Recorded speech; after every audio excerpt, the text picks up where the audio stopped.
Hello বন্ধুরা, ব্যানার্জি কিচেনকে সবাইকে স্বাগত। আপনারা কেমন আছেন? আশা করি ভালো আছেন। আজকের আমি বানাচ্ছি এক কুকার ঘুগনি।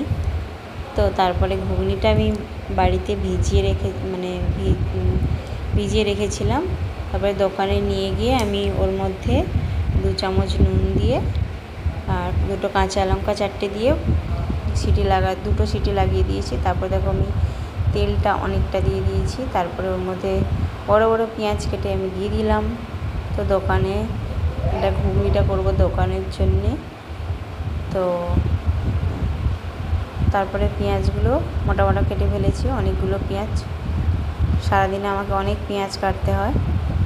তো দেখো এই যে এটা হচ্ছে 3টে তরকারি, আলুর দম, ঘুগনি, তড়কা, 3টে তরকারির পেঁয়াজ কেটেছি। তারপরে এক মিক্সিতে পেঁয়াজ, আদা, রসুন, টমেটো আর কাঁচা লঙ্কা দিয়ে পেস্ট করে এর মধ্যে দিয়ে দিলাম।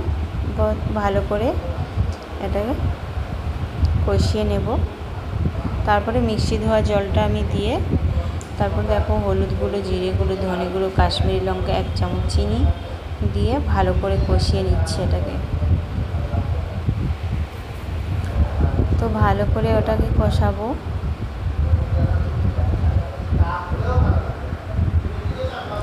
তো আমার ফোন ধরার মতন কেউ নেই, আমি নিজেই ধরি সব।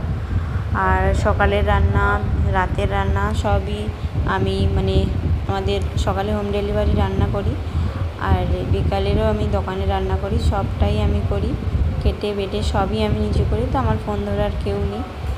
তো তোমরা আমাকে একটু সাপোর্টও করো না। তো যাই হোক, একটু সাপোর্ট করো, তাহলে একটু খুশি হব আর একটা ভিডিও বানানোর জন্যে আনন্দও পাবো। তারপর দেখো ঘুগনিটা 2টো সিটি লাগিয়েছি, সেদ্ধ পুরো হয়ে গেছে। তারপর দেখো এই যে মশলাটা কি সুন্দর দেখতে হয়েছে, কালার, তেল বেরোচ্ছে। আমি আরও কষবো, এখন দেব না। তো দেখো এই যে তেল বেরোচ্ছে, মশলা থেকে তেল ছেড়ে দিচ্ছে। তবুও একটুখানি কষবো, তারপরে ভালো করে কষিয়ে নেব। এখনও দেখো আমার মশলা কষানো একদম রেডি হয়ে গেছে। তো আমি এটাকে এই ঘুগনির মধ্যেই দেব। তো তড়কা, ঘুগনি, আলুর দম এমন করেই আমি দিই। মশলাগুলো ভালো করে কষিয়ে নিয়ে তারপরে এতে দিয়ে দিই। তারপরে দেখো এর মধ্যে কুকারের মধ্যে দিয়ে ভালো করে আমি মিশিয়ে নিচ্ছি।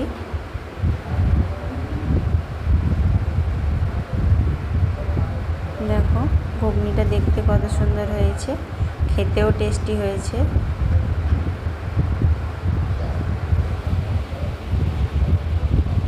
তো দেখো কি সুন্দর দেখতে হয়েছে ঘুগনিটা, খেতেও খুব সুন্দর হয়েছে।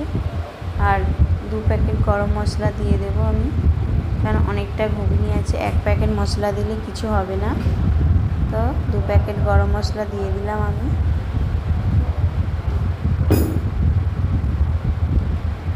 তারপরে ভালো করে মিশিয়ে নিচ্ছি। দেখো তো ঘুগনি, আলুর দম, তড়কা এগুলো করি রোজই। মাংস, ডিম এগুলো কম থাকে। তারপরে দিয়ে দিলাম ধনেপাতা। তো আমার রেসিপিটা আপনাদের কেমন লেগেছে অবশ্যই কমেন্ট করে জানাবেন, আর ভালো লাগলে লাইক, সাবস্ক্রাইব করবেন, পাশে থাকবেন। আজকের এতটাই হয়ে গেছে।